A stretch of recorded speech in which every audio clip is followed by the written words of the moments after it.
Shalom saudara-saudaraku yang dikasihi oleh Tuhan.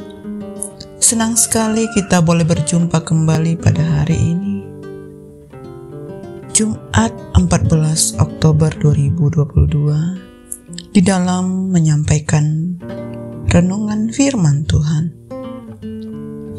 Saya bersyukur kita boleh dalam keadaan yang baik, penuh dengan sukacita dan dalam damai sejahtera Allah. Nah, saudara-saudaraku, saya menyapa semua saudara dimanapun saat ini saudara berada. Biarlah kasih karunia Allah melimpah di dalam hidup kita, dan kita boleh merasakan, menikmati setiap berkat-berkat yang Tuhan curahkan dalam hidup kita. Nah, saudaraku, biarlah kita boleh datang kepada Tuhan, menaikkan doa-doa kita, ucapan syukur, pujian penyembahan, dan persekutuan kita yang sungguh indah kita alami pada hari ini. Nah, saudara, mari kita persiapkan diri kita lebih lagi. Kita satukan hati dan kita berdoa. Bapa kami yang di surga, dikuduskanlah namamu, datanglah kerajaanmu, dan jadilah kehendak-mu di dalam hidup kami seperti di surga. Kami sungguh bersyukur ya Bapa, kalau hari ini kami boleh kembali mendengar firman Tuhan. Urapi kami, layakkan kami, sehingga firman Tuhan yang kami dengar sungguh-sungguh dapat mengubah hidup kami, membawa kami menjadi seperti Kristus. Terima kasih Bapa, kami percaya Tuhan yang meneguhkan hati kami, Tuhan yang membawa kami semakin kami boleh sungguh-sungguh datang kepada Tuhan. Terima kasih Bapa, kami serahkan kehidupan kami sepenuhnya hanya untuk kemuliaan nama-Mu. Berfirmanlah ya Bapa, kami siap mendengarkannya. Hanya di dalam nama Tuhan Yesus kami berdoa. Amin. Nah, saudara-saudaraku yang dikasihi oleh Tuhan, hari ini kita kembali boleh belajar firman Tuhan yang tertulis di dalam Amsal 11 ayat 1 sampai dengan 31. Saudara-saudara, firman Tuhan pada hari ini berjudul Berkat dari Kejujuran. Mari kita buka Alkitab kita bersama.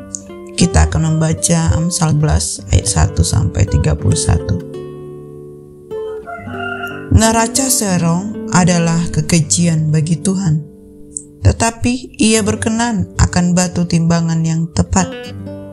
Jikalau keangkuhan tiba juga cemooh, tetapi hikmat ada pada orang yang rendah hati. Orang yang jujur dipimpin oleh ketulusannya, tetapi pengkhianat dirusak oleh kecurangannya. Pada hari kemurkaan, harta tidak berguna, tetapi kebenaran melepaskan orang dari maut. Jarang orang saleh diratakan oleh kebenarannya, tetapi orang fasik jatuh karena kefasikannya. Orang yang jujur dilepaskan oleh kebenarannya, tetapi pengkhianat tertangkap oleh hawa nafsunya. Pengharapan orang fasik gagal pada kematiannya, dan harapan orang jahat menjadi sia-sia. Orang benar diselamatkan dari kesukaran, lalu orang fasik menggantikannya. Dengan mulutnya orang fasik membinasakan sesama manusia, tetapi orang benar diselamatkan oleh pengetahuan. Bila orang benar mujur, beriarialah kota, dan bila orang fasik binasa, gemuruhlah sorak-sorai. Berkat orang jujur memperkembangkan kota, tetapi mulut orang fasik meruntuhkannya. Siapa menghina sesamanya tidak berakal budi, tetapi orang pandai berdiam diri. Siapa mengumpat membuka rahasia, tetapi siapa yang setia menutupi perkara. Jikalau tidak ada pimpinan, jatuhlah bangsa, tetapi jikalau penasehat banyak, keselamatan ada. Sangat malanglah orang yang menanggung orang lain, Tetapi siapa membenci pertanggungan, amanlah ia. Perempuan yang baik hati beroleh hormat, sedangkan seorang penindas beroleh kekayaan. Orang yang murah hati berbuat baik kepada diri sendiri, tetapi orang yang kejam menyiksa badannya sendiri.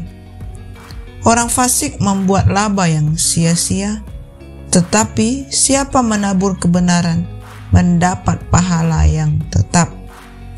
Siapa yang berpegang pada kebenaran yang sejati menuju hidup, tetapi siapa mengejar kejahatan menuju kematian. Orang yang serong hatinya adalah kekejian bagi Tuhan, tetapi orang yang tak bercela jalannya dikenannya. Sungguh, orang jahat tidak akan luput dari hukuman, tetapi keturunan orang benar akan diselamatkannya. Seperti anting-anting emas di jenggur babi, demikianlah perempuan cantik yang tidak susila. Keinginan orang benar mendatangkan bahagia semata-mata, harapan orang fasik mendatangkan murka. Ada yang menyebar harta tetapi bertambah kaya.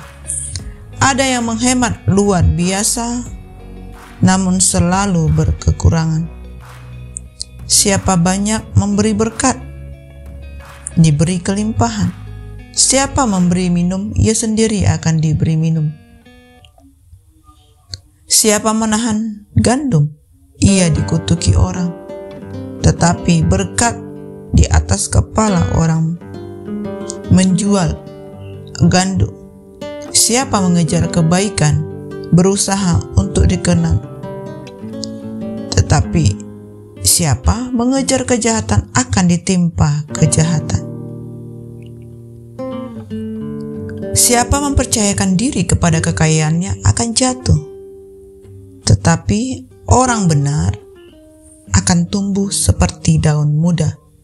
Siapa yang mengacaukan rumah tangganya akan menangkap angin. Orang bodoh akan menjadi budak orang bijak. Hasil orang benar adalah pohon kehidupan, dan siapa bijak mengambil hati orang. Kalau orang benar menerima balasan di atas bumi, lebih-lebih orang fasik dan orang berdosa.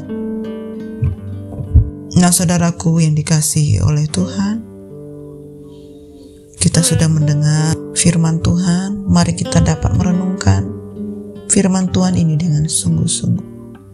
Di dalam Amsal ini, Tuhan menunjukkan perbedaan antara orang jujur dan orang curang. Kehidupan orang jujur dipimpin oleh ketulusan, sementara pengkhianat akan rusak oleh kecurangannya.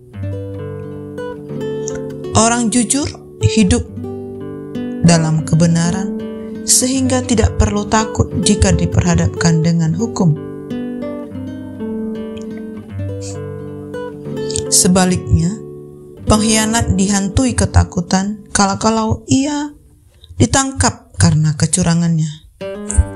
Kefasikan yang ia lakukan meruntuhkan kota, sedangkan orang jujur mengalirkan berkat sehingga bisa mengembangkan kota. Saudaraku, melalui firman Tuhan ini, Raja Salomo menuliskan tentang berkat dari orang yang setia dan berlaku jujur. Paling tidak ada 3 berkat yang akan diterima seorang yang setia dan jujur. Yang pertama, kehidupannya akan senantiasa berkenan di hadapan Tuhan. Yang kedua, orang itu akan terhindar dari persoalan ataupun bencana yang diakibatkan dari perilaku penipu. Yang ketiga, orang yang konsisten berbuat jujur akan mendapatkan kemakmuran, bukan hanya bagi keluarganya, tetapi juga bagi seluruh gereja dan negaranya. Berlaku jujur pasti akan mendatangkan banyak kebaikan besar bagi orang yang melakukannya.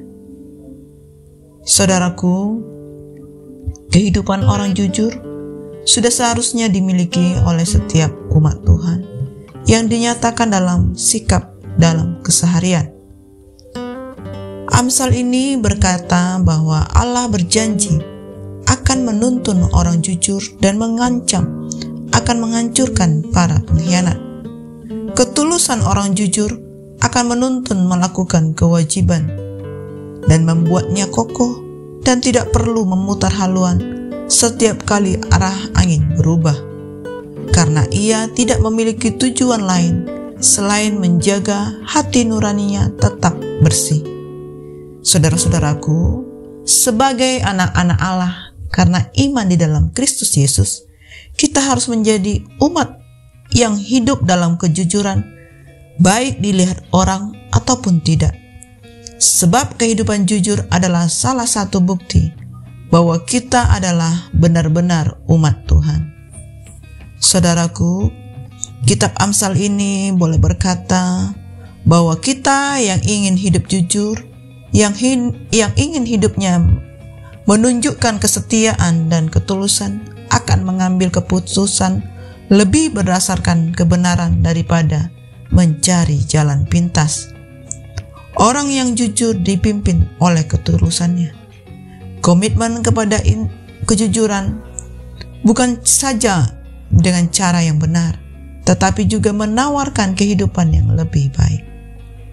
Saudaraku, ketidakjujuran hanya akan berakhir sia-sia.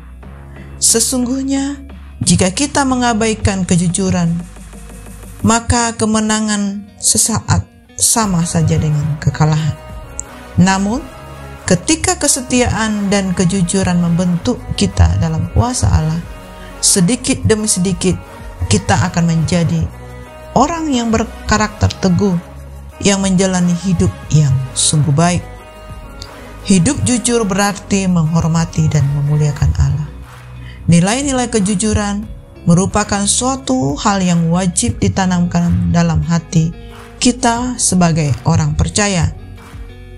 Saudara, jika kita berlaku jujur, dunia dapat melihat terang Kristus yang kita pancarkan melalui kehidupan.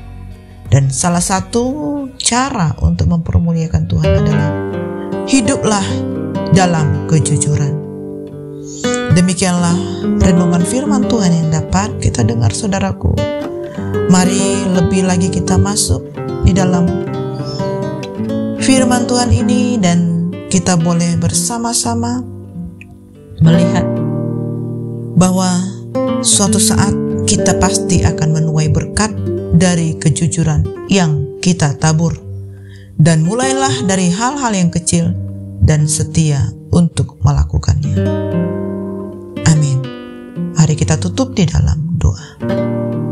Bapa kami yang di surga, kami sungguh bersyukur buat firman-Mu yang sudah kami dengar.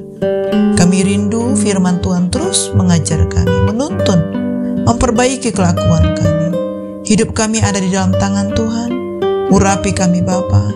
Tanpa kekuatan Roh Kudus kami akan sia-sia. Tapi karena Engkau yang memberikan kami pengertian, kekuatan, kami boleh sanggup melakukannya. Terima kasih Bapa. Kami mengambil komitmen pada hari ini di hadapan untuk berlaku hidup jujur dalam pikiran, perkataan, dan tindakan kami. Roh Kudus kuatkan kami dan mampukan kami untuk dapat melakukannya di tengah-tengah tantangan dan godaan dunia ini. Terima kasih Bapa. Hanya di dalam nama Tuhan Yesus kami berdoa. Amin. Semangat selalu saudaraku, dan Tuhan Yesus memberkati kita dalam seluruh aspek kehidupan kita. Haleluya.